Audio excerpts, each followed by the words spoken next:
नमस्कार मंडळी, आपल्या चॅनलमध्ये तुमचे मनापासून स्वागत आहे. आज आपण अशा एका पवित्र विषयावर, परिणामकारक उपायावर चर्चा करणार आहोत, जो तुमच्या आयुष्यातील अडचणी, संकट आणि नकारात्मकता दूर करू शकतो. गुरुपौर्णिमेच्या दिवशी उपवास न केला तरी काही हरकत नाही, पण जर तुम्ही गाईला एक विशिष्ट वस्तू खाऊ घातली तर काय होईल?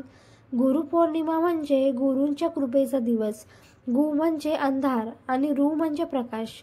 अज्ञानाच्या अंधकारातून ज्ञानाच्या प्रकाशाकडे नेणारा जो गुरु असतो. याच दिवशी व्यासमुनींचा जन्म झाला, ज्यांनी वेदांचे विभाग केले, ज्ञान सर्वसामान्यांपर्यंत पोहोचवलं. आपल्या जीवनातल्या प्रत्येक योग्य सल्लागाराचा, गुरूंचा, शिक्षकांचा सन्मान करण्याचा हा दिवस. भारतीय परंपरेनुसार गाईला माता मानलं जातं. तिच्या शरीरात 33 कोटी देव वास्तव करतात, असं शास्त्र सांगतं. गाईचं शेवटचं स्थान गायत्री आहे. ज्ञान आणि पवित्रतेचं मूर्तिमंत रूप. गाईचं पूजन केल्यास आपण अप्रत्यक्षपणे त्या सर्व देवतांना नमन करतो. यामुळेच गाईला खाऊ घालणं म्हणजे एक पुण्यकर्म आहे. गुरुपौर्णिमेच्या दिवशी गाईला खाऊ घालण्याची ती एक वस्तू म्हणजे गूळ आणि हिरवं गवत. गूळ म्हणजे गोडवा, सात्विकता आणि मंगलता. हिरवं गवत म्हणजे निसर्गाशी नातं, ताजेपणा आणि जीवनशक्ती. गूळ आणि गवत यांचे छोटे गोळे करून गाईला खाऊ घालावेत. हवं असेल तर हरभऱ्याचं पीठ किंवा चणा डाळ, थोडं तूप आणि गूळ एकत्र करून गोळा तयार करावा. आता तुम्हाला प्रश्न पडला असेल की गुरुपौर्णिमेच्या दिवशी हा उपाय कसा करावा? तर ऐका. गुरुपौर्णिमेच्या दिवशी सकाळी लवकर उठून स्नान करा, स्वच्छ कपडे परिधान करा, घरात दिवा लावा, देवपूजा करा, गुरूंचं नामस्मरण करा. शक्य असल्यास गुरुचरित्र पारायण करा. ते पारायण 7 दिवसाचं किंवा 21 दिवसाचं असावं. समाप्ती त्याची गुरुपौर्णिमेच्या दिवशी झाली पाहिजे. नंतर गाईच्या गोठ्यात किंवा रस्त्यावरील गायीजवळ जाऊन गूळ गवताचे गोळे अर्पण करा. गाईच्या कपाळावर हळदीचा टिळा लावा, तिचे पाय स्पर्श करा. गौमाते नमः, गौमाते नमः असा जप करत गाईला खाऊ घालावं. मनात तुमच्या अडचणी दूर होण्यासाठी प्रार्थना करा.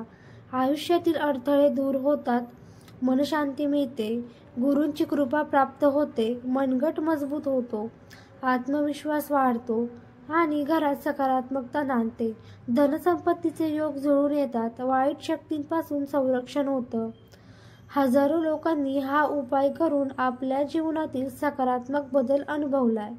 काहींना नोकरी मिळाली तर काहींना आर्थिक संकटातून मार्ग दिसला.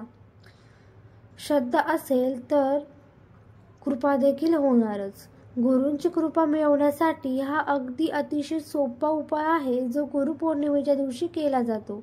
गुरूंची कृपा ही दृष्टी बदलते आणि दृष्टी बदलली की परिस्थितीही बदलते. कोणताही व्यक्ती, पुरुष, महिला, लहान मोठे हा उपाय करू शकतात.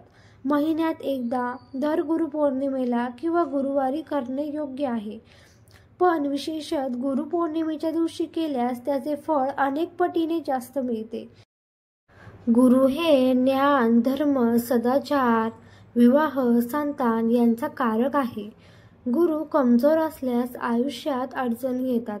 या उपायामुळे गुरुग्रह बळकट होतो. त्यामुळे गुरुचा प्रभाव उत्तम होतो आणि जीवन सुकर बनतं. म्हणून गुरुपौर्णिमेला हा उपाय करणे खूप फायदेशीर आहे. जर तुमच्या कुंडलीमध्ये गुरुदोष असेल तर गुरुदोष असणाऱ्यांनी तर हा उपाय अवश्य करावा. मित्रांनो, शेवटी एवढंच सांगते, जर नशिबाने साथ दिली नाही तर श्रद्धेने त्याला हरवण्याची ताकद तुमच्यात आहे. गुरुपौर्णिमेला उपवास नसल्यास काही हरकत नाही. उपवास नाही धरला तरी चालेल, पण गाईला खाऊ घालणं विसरू नका. ही छोटी कृती तुमचं आयुष्य बदलू शकते. जर तुम्हाला ही माहिती आवडली असेल तर व्हिडिओ लाईक करा, तुमचा अनुभव खाली कमेंटमध्ये शेअर करा आणि तुम्हाला हा व्हिडिओ आवडला असेल तर चॅनल सबस्क्राईब करायला विसरू नका. गुरुर ब्रह्मा गुरुर्विष्णू गुरुर्देव महेश्वरा गुरुर साक्षात परब्रह्म तस्मै श्री गुरुवे नमः. तस्मै श्री गुरुवे नमः.